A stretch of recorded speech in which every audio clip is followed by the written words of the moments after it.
So hello everyone, welcome platform of Getinity. So जैसा कि आप देख रहे हैं, आज है इवेंट रैंकर्स मीट 2025 और आज हम फैसिलिटेट कर रहे हैं हमारे गेट 2025 के जितने भी रैंकर्स हैं उनमें से कुछ फेसेस आपको भी यहाँ पर दिख रहे हैं। सो ये सिंगल डिजिट रैंकर्स भी हैं, ये 2 डिजिट रैंकर्स भी हैं और मोस्ट ऑफ द ऑल ये वो अचीवर्स हैं जिन्होंने अपने हार्ड वर्क के बेसिस पर एक बेहतरीन रैंक अचीव की है। So welcome all. और आज हम जानने वाले हैं इनके कुछ प्लस पॉइंट्स, कुछ माइनस पॉइंट्स, कुछ इनके फीडबैक्स एंड साथ में सबसे बेस्ट चीज ये कि एक्चुअली में इन्होंने इस रैंक को जो अचीव किया है इसके पीछे का इनका जो सफर था वो कैसे तय किया इन्होंने। तो हमारे साथ आज इस सेशन के अंदर में सैलेंस सर भी हैं। So welcome sir. Thank you sir. So guys, इस रैंक तक पहुंचने के लिए, इस मुकाम तक पहुंचने के लिए, इस प्लेटफॉर्म तक जहां आज बैठे हैं, जो सेलिब्रेशन का माहौल है, यहां तक पहुंचने के लिए बहुत हार्ड वर्क करना पड़ा। वो हार्ड वर्क 1 साल का हो सकता है, वो 2 साल का हो सकता है, या फिर वो 3 साल का भी हो सकता है। डिपेंड करता है कब आप सीरियस होते हैं। तो चलिए जानते हैं इनसे वन बाय वन। मैं इनका नाम नहीं लूंगा बिकॉज आप खुद इन फेसेस को देखिए, इन स्माइलिंग फेसेस को देखिए, इन कॉन्फिडेंट फेसेस को देखिए और इनसे सीखिए कि अगर आप अपना एक कोई भी मोटिवेशन के साथ में अगर ड्रीम को फॉलो करना स्टार्ट करते हैं तो फिर आप उस ड्रीम को अचीव भी कर सकते हैं। So one by one start करते हैं। सो Anirudh. Hello, sir. Hello. My name is Anirudh. I am from. Sir. Loud. Hello.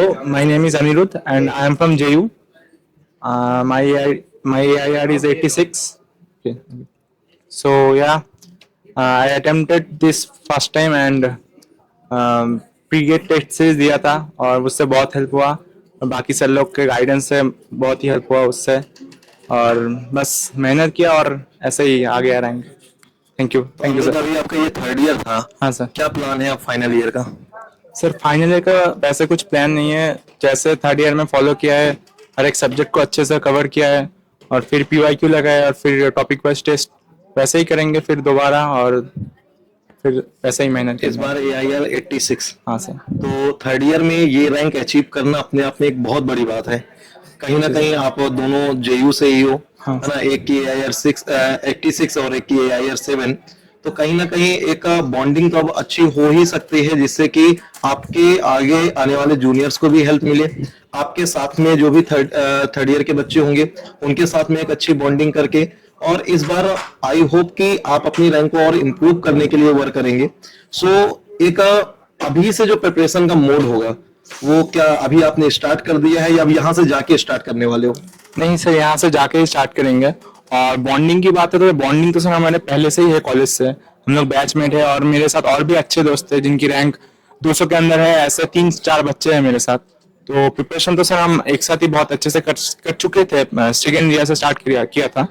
तो देखते हैं सर नेक्स्ट टाइम कितना अच्छा कर सकते हैं हम सब। ओके, इसने यहाँ Hello, my name is Sneha Basu Thakur. My rank is AIR 7. मैं जादवपुर यूनिवर्सिटी से हूँ और मेरा ये प्रिपरेशन 2nd ईयर से स्टार्ट हुआ था शैलेंद्र सर और सुमित सर के गाइडेंस से ही। तो उन लोगों ने जैसे बताया था मैंने एकदम वैसे ही फॉलो किया और PYQ, प्रैक्टिस, रिविजन, उसी से रैंक आया है। इसलिए एक डेडिकेशन आपको कहाँ से मिला? आपने सारी क्लासेस लाइव की। ज्यादातर बच्चे जब लाइव स्टार्ट करते हैं एक सब्जेक्ट करते करते दूसरे सब्जेक्ट तक वो छोड़ देते हैं, फिर वो रिकॉर्डेड फॉर्म में कंटिन्यू करते हैं। आपको सबसे बड़ा बेनिफिट मिला लाइव क्लासेस का। तो ये क्वांटिन्यूटी कैसे मेंटेन कर पाए आप? सर आप दोनों ने कहा था पहले क्लास से कि लाइव क्लास का बहुत सारे बेनिफिट्स है और JU के कुछ सीनियर्स भी थे जैसे कि सौम्या भैया, उन्होंने बहुत हेल्प भी किया और उन्होंने ही कहा था कि क्लासेस रोज अटेंड करना और प्रैक्टिस करना बहुत इंपॉर्टेंट है।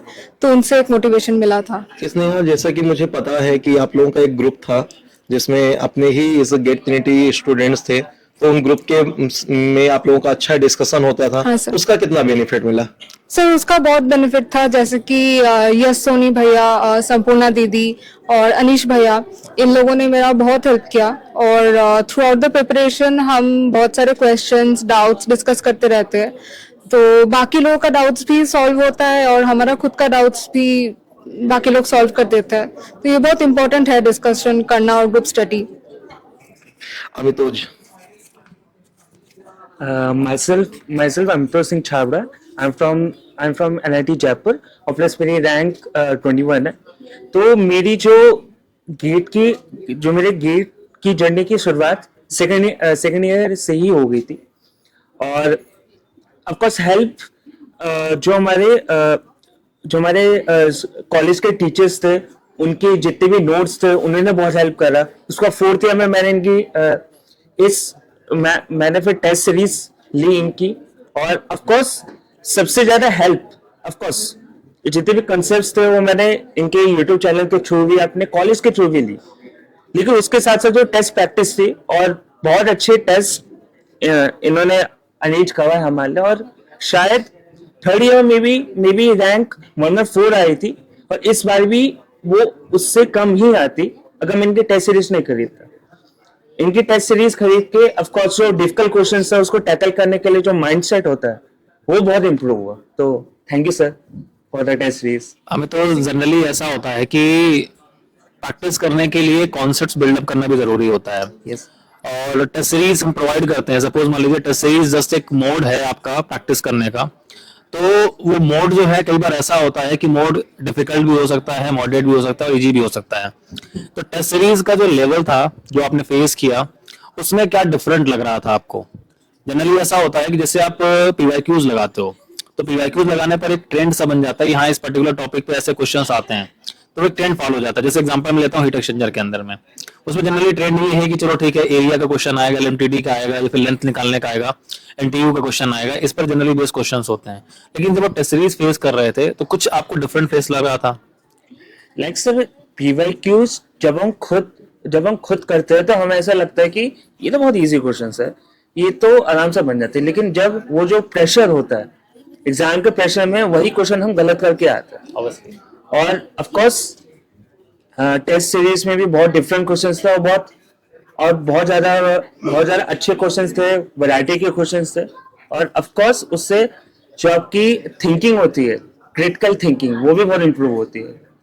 सो वही बहुत इम्पोर्टेंट। ऐसा बोला जा सकता है कि जनरली टेस्ट सीरीज से कहीं ना कहीं एक बेनिफिट रैंक इंप्रूवमेंट का तो मिला मुझे, लेकिन एक ये चीज भी लग रही है कि इन फ्यूचर इस रैंक के बाद में आप अगर कोई भी इंटरव्यू फेस करने जाओगे, वो चाहे वो बार का हो, EIL का हो, गेल का हो, ठीक है, NPCIL का हो, तो कहीं ना कहीं उन कॉन्सेप्ट बिल्डअप करने से आपको बेनिफिट ये मिलने वाला है कि आपके इंटरव्यू के अंदर भी आपका एक कॉन्फिडेंस बूस्ट हुआ होगा, और वहां पर भी क्वेश्चंस पूछे जाएंगे तो वो भी आप इजीली क्रैक कर पाओगे। Definitely sir. ऑफ कोर्स कोई भी टॉपिक होता है उसमें सबसे इंपॉर्टेंट कंसेप्ट से होता है। अगर वो कंसेप्ट से आपका क्लियर नहीं है, पहले बात आप अगर कंसेप्ट क्लियर नहीं होते, जैसे ये वाली गेट के पैटर्न में ये था कि अगर आपके कंसेप्ट से क्लियर नहीं होता तो आप वो क्वेश्चन ही नहीं कर पाते, चाहे वो कैलकुलेशन वाइज बहुत ही इजी थे, लेकिन वो अगर वो कंसेप्ट आपका इधर उधर है, 19-20 का फर्क है, तो आपसे क्वेश्चन नहीं बन पाते। तो इधर तो कॉन्फिडेंट है कि हाँ कंसेप्ट अच्छे है, जस्ट अब जैसे वो डिलीवर करना है अच्छा नॉलेज। अभी तो आपने टेस्ट सीरीज कब से देना स्टार्ट किया? जब आपने पहला टेस्ट दिया हो, क्या आपने टॉपिक वाइज या सब्जेक्ट वाइज टेस्ट भी दिए थे? मैंने सब्जेक्ट वाइज भी टेस्ट दिए। हाँ। और मैंने अगस्त सितंबर जब भी आपका लॉन्च हुआ था, हाँ। मैंने तभी से ही टेस्ट स्टार्ट कर दिए थे देने, और ऑफ कोर्स वो बहुत हेल्प करा। लास्ट टाइम हमने यहीं पर लॉन्च किया था अपने इस समिट में ही। अभी जो हमारा ये प्लान है कि इस बार हम 1 अप्रैल से ही टेस्ट प्रोवाइड कर देंगे। लास्ट टाइम हमने 15 अप्रैल से प्रोवाइड किया था। तो आपको क्या लगता है कि अगर अभी लास्ट टाइम से हम 150 से 170 टेस्ट अब दे रहे हैं तो इसका बेनिफिट मिलेगा बच्चों को? बेनिफिट तब मिलेगा जब पहली बात तो वो कंसेप्ट समझे, उसको टाइम दे, और जब वो उसको रिवाइज कर रहे हैं, उसको समझ पा रहे हैं, कोई भी डाउट हो आप लोग हो ही हो वो डाउट क्लियर करने के लिए। और जब वो डाउट क्लियर हो जाए और फिर जब टेस्ट सीरीज देते हैं उसमें भी ऑफकोर्स गलतियां हो सकती है, इनिशियली गलतियां हो सकती, वो गलतियों को इम्प्रूव कर रहा है, वो टेस्ट दे रहा है, उसको एनालाइज कर रहे हैं। सबसे ज्यादा मोर इम्पोर्टेंटली वो एनालाइज करे कि कहाँ गलती है और क्या मैं इम्प्रूव कर सकता था। और अगर आप शुरुआत से ही उस टॉपिक के थ्रू ही अगर आप वो क्लियर कर पा रहे हो तो एट द एंड जाके आपको बहुत हेल्पफुल मिलेगा। Thank you Mitoj. Thank you Sanyam. Hello everyone, my name is Sayyam Vashne. I passed out from IIT Lucknow in 2024, and in my final year of graduation I got 616 rank, and due to that rank I got admitted to IIT BHU, and this year I got 92 rank. सो संयम is already IITian का tag उसके पास already है, but इस बार rank जो आई, इस rank पर कहीं ना कहीं लास्ट ईयर के जो कॉन्सेप्ट से लास्ट ईयर का कॉन्फिडेंस जो था ना, वो इस रैंक को इम्प्रूव करके आगे तक लेकर के आया। एक प्लस पॉइंट ये था। इसके साथ में हमारे प्लेटफॉर्म से तुमको किस तरह से हेल्प मिली? सर लास्ट ईयर क्या हुआ था, फाइनल ईयर में मेरी प्रैक्टिस की कमी रह गई थी। मैं सिर्फ सिलेबस कंप्लीशन में लगा रह गया कि प्रैक्टिस हो ही नहीं पाई थी। जैसे कि PYQs की अगर मैं बात करूं तो मैंने PYQs जो क्लास में कराए जाते हैं वो सिर्फ उतने ही करे थे और कर ही नहीं पाया था। और लास्ट ईयर मुझे याद है गेट से 2-3 दिन पहले जैसे मैंने FM के PYQ जितने कर रखे थे मैंने बुक में टिक लगे हुए थे, और मैं दोबारा जैसे उन्हें देख रहा हूँ तो मेरे से हो ही नहीं पा रहे थे। तो मैं मतलब रोने जैसी कंडीशन हो गई। मैंने कहा कि अब फिर मैं गेट से 2 दिन पहले फाइनल ईयर में स्ट्रेटेजी बना रहा हूँ कि अब ड्रॉप लेना है, अब प्रैक्टिस ही करूंगा, कुछ किया ही नहीं। और विदाउट प्रैक्टिस गेट में रैंक लाना इम्पॉसिबल है, क्योंकि क्वेश्चन ही पूछे जाएंगे, थ्योरी नहीं आएगी एग्जाम में। थ्योरी बहुत माइनर पोर्शन है, और अगर आपकी क्वेश्चंस प्रैक्टिस अगर अच्छे से है तो आप आराम से रैंक ला सकते हैं। तो इस साल सर मैंने आपके और शैलेंद्र सर के, CRE के, FM के जो यूट्यूब पे आप सेशन लेते हैं प्रैक्टिस सेशंस, और वो सब मैंने सब देखे थे खूब, और खूब प्रैक्टिस की थी। क्योंकि जनरली कहीं ना कहीं चीजें बोली जाती है कि आप कितने भी अच्छे कॉन्सेप्ट्स पढ़ लीजिए, लेकिन उस कॉन्सेप्ट्स को अगर आप फ्रिक्वेंटली या फिर मल्टीपल टाइम अप्लाई नहीं करते हैं तो कहीं ना कहीं चीजें जो है ना दिमाग से लैप्स हो जाती हैं। तो आपने कॉन्सेप्ट्स पढ़े, PYQs लगाए, लेकिन उनका फ्रिक्वेंटली रिवीजन नहीं किया या फिर प्रैक्टिस अगर नहीं की तो फिर कहीं ना कहीं चीजें मिसिंग होती हैं। और एज अ ड्रॉपर एक जो प्रेशर होता है, उस प्रेशर को कैसे हैंडल किया था आपने? सर मेरे पेरेंट्स तो बोले थे कि तुम ड्रॉप ले लो, कि आराम से घर पे बैठ के करो। मुझे भी कॉन्फिडेंस था कि अगर मैं पढ़ूंगा अच्छे से तो अंडर 100 ले आऊंगा, डबल डिजिट। लेकिन मुझे कहीं ना कहीं लग रहा था कि घर पे बैठ के इतनी आसानी से मतलब चैलेंज नहीं रहेगा लाइफ में। तो मैंने कहा कि कोई IIT ज्वाइन कर ही लेता हूँ, देखता हूँ क्या होगा। और मुझे लगता था कि मैं थोड़ा बहुत पढ़ के भी ले आऊंगा मैनेज करके IIT के साथ।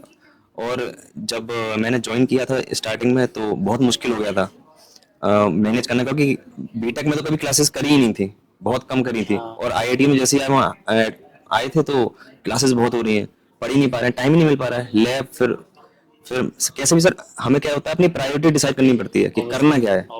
तो मैंने डिसाइड किया एक दिन कि मुझे गेट ही करना है, तो मैंने क्लासेस कम करनी स्टार्ट करी और टाइम मैनेज किया। और सैटरडे संडे छुट्टी मिलती है IIT में, तो लाइब्रेरी में पूरे दिन बैठे रहते थे, सुबह लेकर शाम तक पढ़ते रहते थे। कहीं ना कहीं एक चीज बोली जाती है बच्चों की, टाइम मैनेजमेंट जो है क्रूशियल रोल प्ले करता है। आप फ्रेशर हैं, कॉलेज गोइंग स्टूडेंट हैं, आप जॉब करते हैं, आप IIT से MTech कर रहे हैं, इट डजंट मैटर। अगर आपको टाइम मैनेज करना आ गया तो आप भी आराम से चीजों को अपने अकॉर्डिंगली मैनिपुलेट कर सकते हैं। तो अगर आपको थर्ड ईयर में है, फाइनल ईयर में है, आप ड्रॉप लेने जा रहे हैं, या फिर आप किसी भी इंडस्ट्री में जॉब कर रहे हैं, या फिर आप MTech कर रहे हैं, सबसे बड़ा जो प्लस पॉइंट आता है, सबसे बड़ा जो क्वेश्चन रहता है हमेशा से, वो टाइम मैनेजमेंट का रहता है। तो सर जितने भी रैंकर्स बैठे हुए हैं कहीं ना कहीं ये बोल सकते हैं कि ये टाइम को मैनेज करके जीत करके दिखे आए हैं। 3 घंटे का टाइम मैनेजमेंट चाहे एग्जाम के अंदर हो सर, या फिर जनरली अपना 1 साल का प्रिपरेशन हो, 2 साल का प्रिपरेशन हो, क्योंकि गेट एग्जाम जो सपोज मान लो अभी इन दोनों का फर्स्ट अटेम्प्ट था, फर्स्ट टाइम के अंदर में इन लोगों ने करके दिखाया, इनके अंदर कॉन्फिडेंस लेवल अलग है, ठीक है ना। इनका जो अटेम्प्ट था सेकंड अटेम्प्ट था या फिर थर्ड अटेम्प्ट था किसी का भी। तो कहीं ना कहीं चीजें ये हैं कि इन्होंने जब देर से सीखी तब इनको वो चीज रियलाइज हुई कि नहीं यार मेरे से लास्ट टाइम ये गलतियां हुई थी और मुझे इन गलतियों पर काम करना है। इन लोगों ने उन गलतियों को हो सकता है पहले पकड़ लिया, इनकी ये रैंक आ गई, लेकिन इनके लिए अभी भी चैलेंज है, क्योंकि थर्ड ईयर के बाद सर जो प्रेशर होता है ना, हम लोग जानते हैं, इन्हें अब ये प्रूव करना है कि नहीं I am better than the best. तो अभी इनका 2 डिजिट रैंक है, सिंगल डिजिट रैंक है, लेकिन इनके पास अभी ये प्रेशर है कि मेरे को नेक्स्ट ईयर खुद को प्रूव करना है कि नहीं ये थर्ड ईयर का रैंक जो ना तुक्का नहीं थी। कई बार ऐसा लोग बोलते हैं कि तुक्का तो नहीं था, तो तुक्का नहीं था, तो ये प्रूव करने का प्रेशर है कि इनके ऊपर अलग रहेगा। तो अब क्या करना चाहिए? वैसे सर मैं एक बात बोलूं कि थर्ड ईयर में और स्पेशली गेट में तुक्के तो नहीं लगते। ये जो लोग बोलते हैं ये वो लोग बोलते हैं जिनको लगता है कि अंगूर खट्टे हैं, जो पहुंच नहीं पाते वहां तक। क्योंकि गेट जैसा एग्जाम और ये तुक्के, ये सिर्फ सपनों की बात होती है कि काश मेरे साथ ऐसा हो जाए कि मैं गेट में जाऊं, जो भी तुक्का मारूं वही सही हो जाए। ये पॉसिबल नहीं होता, सिर्फ सपने में होता तुक्के है। से क्वालिफाई हो सकता है लेकिन रैंक नहीं आ सकती। सर क्वालिफाई करने के लिए बहुत लोग तुक्के मारते हैं, और सिंपल सी बात है कि आप समझिए 14,000 स्टूडेंट में 2,000 स्टूडेंट क्वालिफाई होते हैं। हालांकि इस बार तो काफी स्टूडेंट क्वालिफाई हुए हैं, आईआईटी रुड़की ने लोगों के ऊपर दया दिखा दी और नंबर ऑफ स्टूडेंट्स क्वालिफाई कर लिए। अब देखिए गाइज, अभी आप लोग बहुत परेशान हो, मेरे पास डेली 200 से 300 मैसेज आ रहे हैं, सर आगे बताइए काउंसलिंग कैसे करनी है। तो गाइज परेशान मत हो, ये सेशन आज आपका लाइव होगा। कल से मेरे post gate guidance session start हो जाएंगे, जिसमें मैं आप लोगों को प्रॉपर हर आईआईटी के लिए गाइड करूंगा। कौन सा आईआईटी किस रैंक में किस राउंड तक मिल जाएगा, इसके लिए प्रॉपर मेरे गाइडेंस सेशन आएंगे। उसके लिए परेशान मत होइए। आपको पता है कि कभी भी आपको बीच रास्ते में हम नहीं छोड़ते जब तक आपको आपकी मंजिल तक नहीं पहुंचा देंगे। सो एट द एंड आज इस सेशन को फिनिश करेंगे। सो इनसे थोड़ा सा जान लेते हैं। आज जैसा बेटा हम लोगों ने टेस्ट सीरीज लॉन्च की, मार्केट में बहुत सारी टेस्ट सीरीज है, किसी के 30 टेस्ट है, किसी के 40 टेस्ट है, मैक्सिमम 2,000 रुपीज की है। हम लोगों ने ऑलरेडी ओपन कर दिया है 1499। क्या ये अफोर्डेबल प्राइस होगा उन सारे स्टूडेंट्स के लिए, जबकि हम इस बार 170 टेस्ट दे रहे हैं। 2001 से लेकर 2025 तक के पूरे पीवाईक्यूज भी इसमें इंक्लूडेड है। इसके अलावा आपके सारे test series topic wise, subject wise, mix subject wise, full length वो सारे इंक्लूडेड रहेंगे। तो क्या अफोर्डेबल प्राइस है ये? हाँ सर, अफोर्डेबल भी है और सारे टेस्ट सीरीज मैंने तो खुद लिए थे। तो सारे टेस्ट सीरीज बहुत अच्छे भी है और क्वेश्चंस का लेवल बहुत अच्छा है। मतलब अगर वो प्रैक्टिस हो जाए तो गेट में आराम से रैंक आ जाएगा मेरे हिसाब से। सो गाइज ये AIR 7 का बोलना है और आपको इस बार फिर नए क्वेश्चंस दिखेंगे, तो आई होप कि इस बार आपको उससे भी ज्यादा बेनिफिट मिले। अनिरुद्ध, क्या लगता है, अफोर्डेबल प्राइस है ये? यस सर, एकदम अफोर्डेबल है और इससे अफोर्डेबल तो मैंने देखा नहीं है पहले। और level of questions is very good, उसका तो कोई बात नहीं है। FM और CRE के तो मैं जब करता था तो मेरा तो होता ही नहीं था प्री गेट में। तो बहुत ही अच्छे और क्वेश्चन बहुत अच्छे, मतलब एकदम गेट लेवल के ही है। सर अगर देखा जाए तो टेस्ट सीरीज का जो कॉस्ट है ब्रांडेड जीन्स से भी कम है। एक ब्रांडेड अगर जीन्स भी लेना चाहेंगे मार्केट के अंदर तो उसका भी कॉस्ट इससे बहुत ज्यादा होता है। और जीन्स ले सर सिंपल बात है, पढ़ाते हो डिप्रिसिएशन। जीन्स लाने के बाद में अगर उसको वापस भी करने जाएंगे ना तो जीन्स का कॉस्ट वही शॉप वाला जो होगा ना बोले कि भैया ऐसा है मैं तो लूंगा नहीं, अगर बाई चांस आप ओलेक्स को सेल करोगे ना तो भी 1,000 रुपीज। लेकिन टेस्ट सीरीज लेने के बाद में खुद का जो कॉन्फिडेंस होगा, खुद के अंदर जो आपका जो रेटिंग होगी, आपका जो कॉस्ट होगा ना वो पहले से मल्टीपल टाइम्स आपका इंक्रीज हो जाने वाला है। तो जो इन्वेस्टमेंट है एजुकेशन के अंदर सारी चीज बोली जाती है इन्वेस्टमेंट। आप आज जितना इन्वेस्ट कर रहे हैं इससे कहीं मल्टीपल टाइम्स आप जो है फ्यूचर आपके आने वाले फ्यूचर के अंदर आप उसको अर्न कर सकते हो। वो कहीं ना कहीं आपको प्रॉफिट देके जाएगा, रैंक के फॉर्मेट में हो, PSU के फॉर्मेट में हो, या फिर IIT सिर्फ आप एमटेक करना चाहते हैं, रिसर्च करना चाहते हैं उस फॉर्मेट में, लेकिन अल्टीमेटली आपको बेनिफिट इसका मिलेगा, इंटरेस्ट मिलेगा। तो संयम, मंजूत और स्नेहा और अनिरुद्ध, ठीक है ना, लास्ट में मैं इतना ही पूछा जाता हूँ कि अपने जूनियर्स के लिए लास्ट में क्या मैसेज देना चाहते हो? जो मिस्टेक्स आपसे हुई, ठीक है ना, उनमें जो इम्प्रूवमेंट आप अगर बाई चांस कर लेते तो हो सकता है चीजें और इम्प्रूव हो जाती। और जैसे ये आपके जूनियर्स हैं, आपके जस्ट सामने बैठे हुए हैं, ठीक है ना, रैंक अच्छी है लेकिन कहीं ना कहीं एक ओवर कॉन्फिडेंस भी आ जाता है कई बार। तो आप इनको मैसेज दीजिए, फिर अपने जो जूनियर्स हैं उनको मैसेज दीजिए। फाइनली क्या मैसेज देना चाहते हो? और आपके जो जूनियर्स हैं जो 3rd ईयर 2nd ईयर में भी हैं, जो फर्स्ट अटेम्प्ट देने वाले हैं, बस फर्स्ट टाइम हमेशा ये लगता है ना कि नहीं यार मेरा तो 3rd ईयर है, मैं जस्ट ऐसे अटेम्प्ट दे देता हूँ, तो आप क्या मैसेज देना चाहते हो? फिर फटाफट कंक्लूड करते हैं। सर जनरली होता क्या है, जब सेमेस्टर में बच्चे पढ़ रहे होते हैं बीटेक में, तो वो गेट की भी कर रहे होते हैं प्लस सेमेस्टर भी दे रहे होते हैं, तो वहाँ पे सेमेस्टर में थ्योरी पूछी जाती है और हम गेट का भी पढ़ रहे होते हैं टीचर से। तो हम क्या करते हैं, प्रैक्टिस की हमें कमी रह जाती है, हम थ्योरी रटते रहते हैं और सेमेस्टर में निकलते जाते हैं, तो उसकी प्रैक्टिस हो नहीं पाती है। तो हमें ये करना चाहिए कि दबा के प्रैक्टिस करनी है क्वेश्चंस की विद थ्योरी। कहीं से क्वेश्चन मिले प्रैक्टिस, हाँ प्रैक्टिस, हाँ, लेकिन कहीं से भी नहीं सर। एक चीज जैसे ध्यान रखनी है कि क्या तुम्हारे मतलब का है। हाँ, जैसे अभी आपने टेस्ट सीरीज का बताया, बहुत अफोर्डेबल है, उसमें सारे PYQs भी हैं plus subject wise, topic wise और फुल लेंथ भी है, तो इससे सस्ती नहीं हो सकती टेस्ट सीरीज कोई। मैंने देखी है कई अदर टेस्ट सीरीज 2400 की है, GST मिला करके 2000 की है, लेकिन इसमें सब कुछ है, PYQs भी हैं। तो जो 2400-2000 की देखिए, क्या उसमें इतने टेस्ट हैं? नहीं सर, इतने नहीं है, क्या बहुत सारे सारे PYQs हैं? मिस्टेक्स भी हैं। मिस्टेक्स भी।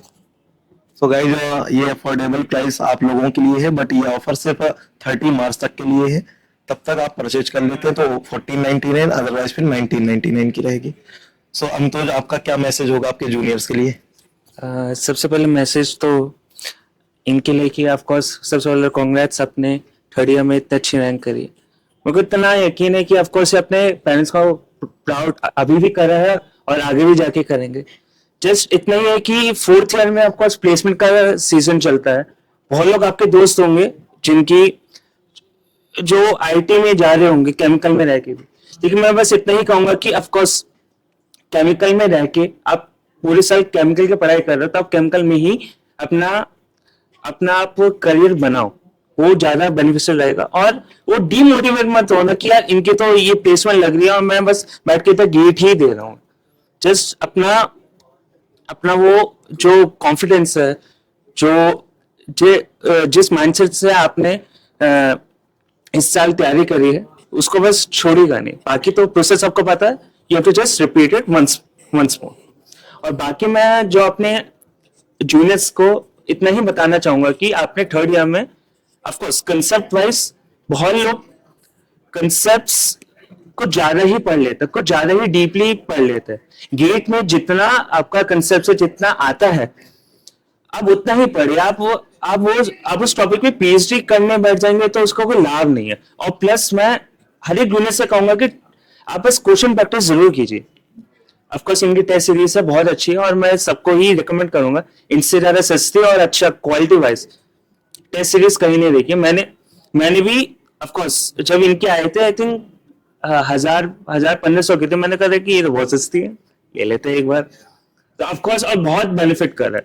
और बस मैं इतना ही कहूंगा कि आप बस क्वेश्चन प्रैक्टिस करिए। आप ये ना करिए कि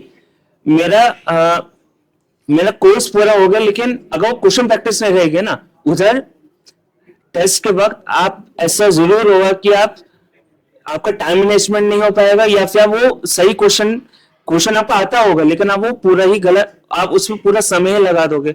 और ऑफकोर्स अगर वो सही भी होगा तो बाकी क्वेश्चन आपका छूट ही गया। तो मैं बस इतना ही कहूंगी कि क्वेश्चन प्रैक्टिस करें और बाकी कंसेप्ट तो क्लियर होनी चाहिए आपके। उनके लिए ऑफकोर्स यूट्यूब वीडियो सही है, शैलेश सर की, सुमित सर की, और प्लस सुमित सर की मैंने 2022 वाली भी बहुत सारी मैंने यूट्यूब वीडियोस देखी है इनकी, तो वो भी आप देख सकते हैं। जैसे मैंने इनको फॉलो करना स्टार्ट करा था यूट्यूब में। अनिरुद्ध, आप ऑलरेडी थर्ड ईयर में हो तो आप अपने सेकेंड ईयर वालों को क्या समझाना चाहोगे? क्या मैसेज होगा आपका कि एटलीस्ट वो अभी से स्टार्ट कर दे और थर्ड ईयर में आपकी तरह कुछ टॉप 100 रैंक लेकर आए, ताकि एक मोटिवेशन के साथ साथ एक डायरेक्शन भी उनको मिले, ताकि फाइनल ईयर के बाद उनका एक माइंडसेट क्लियर हो। सर बात यह है कि चीज़ों को एकदम सिंपल रखें और एकदम ही सिंपल आप दोनों को फॉलो करें एकदम गाइडेंस में, और एकदम वर्ड टू वर्ड फॉलो करना चाहिए। कोई भी टीचर हो एकदम वर्ड टू वर्ड फॉलो कीजिए कि जैसे सर बोल रहे हैं कि आज लाइव क्लास करना है तो करना ही है, और आज PYQ और DPP जो सर दे रहे हैं वो आज ही करना है, कल के नहीं रखना है। तो वो सब किए और करिए, और मतलब सर का एक भी वर्ड मतलब मिस नहीं होना चाहिए। फिर आपको कुछ एक्स्ट्रा करने की जरूरत ही नहीं पड़ेगी, अकेले ही रैंक आ जाएगी। कुछ नहीं है, मतलब इजी है बहुत। Thank you sir. Sneha sir सबसे इम्पोर्टेंट है टेस्ट सीरीज। मतलब जो टेस्ट सीरीज मिल रहा है वहाँ सारे टेस्ट देना इम्पोर्टेंट है। मैंने कुछ नहीं बहुत सारे टेस्ट मिस किए हैं, उसके लिए बहुत क्वेश्चंस गलत भी हुए हैं मेरे गेट में। तो आई विल एडवाइस कि सारे टेस्ट अगर वक्त मिले तो सारे टेस्ट अटेम्प्ट करना, तो उससे बहुत ज्यादा सीख मिलता है। तो फाइनली मैं इतना ही बोलना चाहूंगा इन सभी के व्यूज सुनने के बाद में कि मैटर ये नहीं करता कि आप सेकंड ईयर में हैं, मैटर ये नहीं करता कि सेमेस्टर में आपके परसेंटेज कितने हैं, CGPA कितने हैं, मैटर ये नहीं करता कि आपका कॉलेज क्या है, मैटर ये नहीं करता कि आप किस कम्युनिटी से बिलोंग करते हैं। अल्टीमेटली जो मैटर करता है वो है आपका रिजल्ट। अगर आपके पास रैंक है तो लोग आपको पहचानेंगे, अगर आपके पास रैंक नहीं है कोई नहीं पूछने वाला कि बेटा आपने पिछले साल कितनी मेहनत की है। तो फाइनली चीज इतनी आती है कि गेट के पैटर्न को समझिए, थ्योरी और न्यूमेरिकल पोर्शन कितना है उसको समझिए, इसके साथ साथ में ट्रस्ट वाला इशू अगर आपके पास में है कि नहीं जो सर बोल रहे हैं वही करने से होता है। तो अगर आपके सीनियर साहब से अगर बोल रहे हैं कि यस डेफिनेटली अगर आप अपने सर या फिर मेंटर को फॉलो करेंगे तो भी आपका भला हो जाएगा। अगर आप इस चीज पर ट्रस्ट करते हैं तो भी आपको गेट में रैंक आ सकता है। तो फाइनली मैं इतना ही बोलना चाहूंगा कि ड्रीम आपका है, मेहनत तो आपको करनी है, रास्ता हम दिखाएंगे लेकिन चलना फाइनली आपको आपके ही पड़ेगा।